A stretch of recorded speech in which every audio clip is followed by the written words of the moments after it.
امید ہے آپ سب خیریت سے ہوں گے۔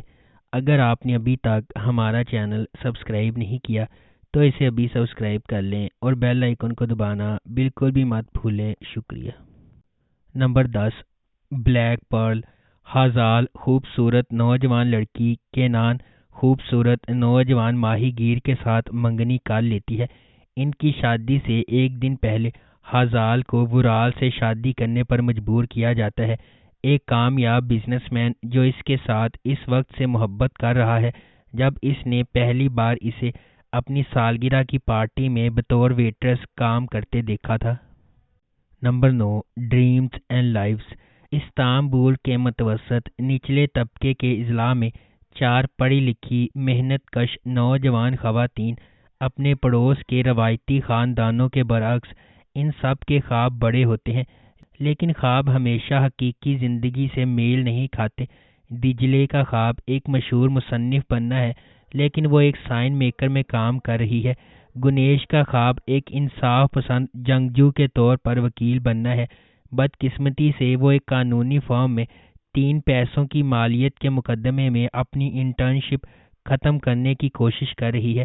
سیٹینائی کا خواب ایک فینسی کیوریٹر بننا ہے۔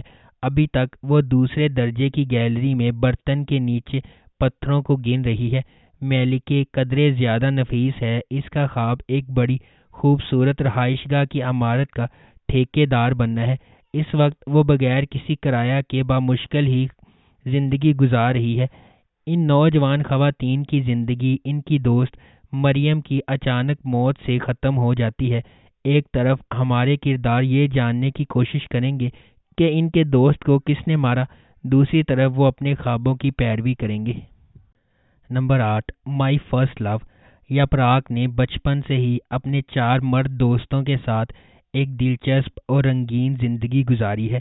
ایک دن جب وہ بارش سے ملتی ہے تو اس کی دنیا ایک پر اسرار انداز میں بدل جاتی ہے۔ Number 7، life is today. امریکی سیریز نیو ایمسٹرڈیم پر مبنی یہ سیریز ان واقعات کی پیروی کرے گی جو بعد میں شہر کے ایک ہسپتال میں ایک مثالی ڈاکٹر کی تقرری کے بعد پیش آتے ہیں۔ چیف فزیشین بارش گورنر کو حصار اونو ہسپتال میں تعینات کیا گیا ہے، جو استنبول کے قدیم ترین اور سب سے زیادہ نمایاں ہسپتالوں میں سے ایک ہے۔ تاہم حصار اونو اپنے وقت کے بہترین ہسپتالوں میں سے ایک مشکل وقت سے گزر رہا ہے۔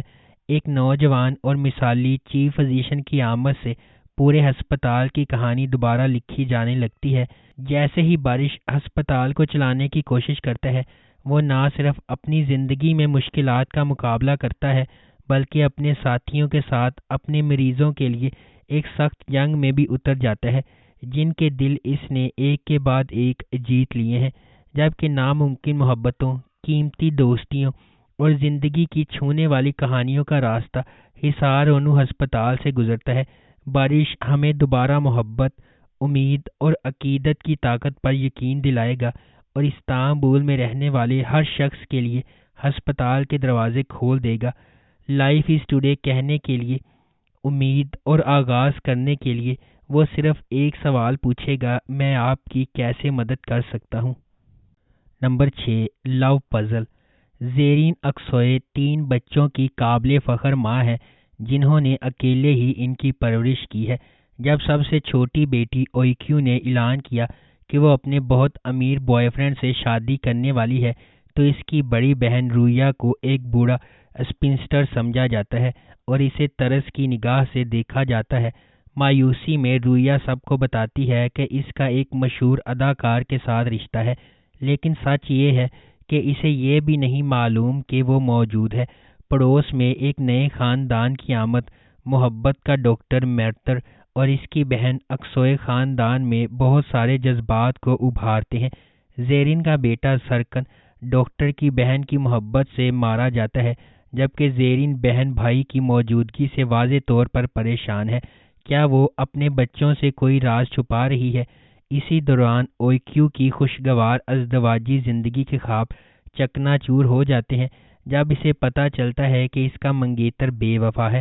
وہ کسی دوسرے آدمی کی باہوں میں گرتی ہے، لیکن خوش کن انجام کے بجائے یہ مسائل کی پوری دنیا کا آغاز ہے۔ Number 5 vendetta. وینڈیٹا دلان اور باران کی چلتی پھرتی کہانی اور شادی کے بارے میں بات کرتی ہے، جس پر وہ اپنے ارد گرد کے لوگوں کی دشمنی کے باوجود خونی جھگڑے کو ختم کرنے پر مجبور ہوتے ہیں، ایک ایسے جذبے کو بھڑکاتے ہیں جو یا تو محبت میں پھوٹ پڑے گا یا تباہی لائے گا۔ Number 4 creature. کریئچر ایک ایپک کہانی جو سلطنت عثمانیہ کے آخری دور میں رونما ہوتی ہے، بنی نوع انسان کے سب سے بنیادی سوالات میں سے ایک، موت اور بعد کی زندگی پر مبنی ہے۔ ضیاء ایک بہادر، باغی، ترقی پذیر اور ہوشیار میڈیکل کے نوجوان طالب علم کے پاس ایک بہترین ڈاکٹر بننے اور بیماریوں کا علاج تلاش کرنے کی غیر تسلی بخش خواہش ہے۔ ضیاء کا راستہ ایک ساتھی میڈیکل ڈاکٹر احسان کے ساتھ گزرتا ہے، جو باصلاحیت اور پاگل پن کے درمیان ٹھیک لائن کو متوازن کرتا ہے۔ وہ واحد شخص ہے جو ضیاء کے عزائم کو صحیح معنوں میں سمجھتا ہے، تاہم یہ دو اجنبی زخمی روحیں اس ممنوعہ تجربے کی قیمت ادا کریں گی جس کو انجام دینے میں وہ کافی بہادر تھے۔ انہوں نے جس قدیم خفیہ کاری کو ڈی کرپٹ کرنے کی کوشش کی ہے وہ تمام جہنم کو ڈھیل دے سکتی ہے۔ نمبر 3 جہاں تم وہاں ہم۔ سیلین ایک پرجوش اور محنتی نوجوان لڑکی ہے جو اپنی زندگی کے ٹکڑے اس وقت گرتے دیکھتی ہے جب اسے اپنی پہلی جائیداد کے طور پر خریدنے کے لیے بہترین چھوٹا سا گھر ملتا ہے۔ دیمیر نے پہلے ہی اپنے کیریئر میں کامیابی حاصل کر لی ہے، لیکن وہ کئی سالوں کے بیرون ملک سفر کے بعد کچھ گھریلو آرامات کی طرف واپس جانے کے لیے خواہاں ہے، اس لیے اس نے وہاں گھر خریدنے کا فیصلہ کیا جس میں وہ پلا بڑا ہے۔ یہ پتہ چلتا ہے کہ ان میں سے ہر ایک کے پاس جائیداد کا صرف نصف حصہ ہے جس نے پہلے ہی گھر پر جنگ میں گرے خاندان سے خریدا ہے۔ گویا اچانک کسی ناپسندیدہ اجنبی کے ساتھ گھر کا اشتراک کافی نہیں تھا۔ جب سیلین کام پر جاتی ہے تو اسے پتہ چلتا ہے کہ اس کی کمپنی کو ایک نئے سرمایہ کار نے سنبھال لیا ہے۔ دونوں اپنی نجی اور پیشہ ورانہ زندگی میں ایک دوسرے سے بچنے کے قابل نہ ہونے کی وجہ سے ایک اور چیز ہے جس سے وہ بچ نہیں سکتے، ناگزیر کیمسٹری جو پرجوش، خوبصورت نوجوان تاجر اور خوبصورت، تخلیقی اور باصلاحیت معمار کے درمیان بنتی ہے۔ نمبر 2 پیاری ماہرہ۔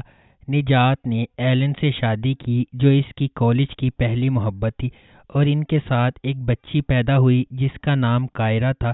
ایک دن ایلن نے اپنی بیٹی اور شوہر کو ڈپریشن کی وجہ سے چھوڑ دیا۔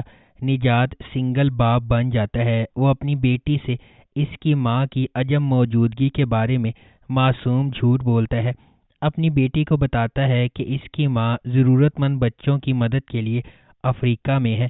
وہ اپنے جھوٹ کی تائید بہت سے خطوط سے کرتا ہے جو قیاس کے طور پر ایلن نے لکھا تھا تاکہ کہانی کو مزید قائل کیا جا سکے۔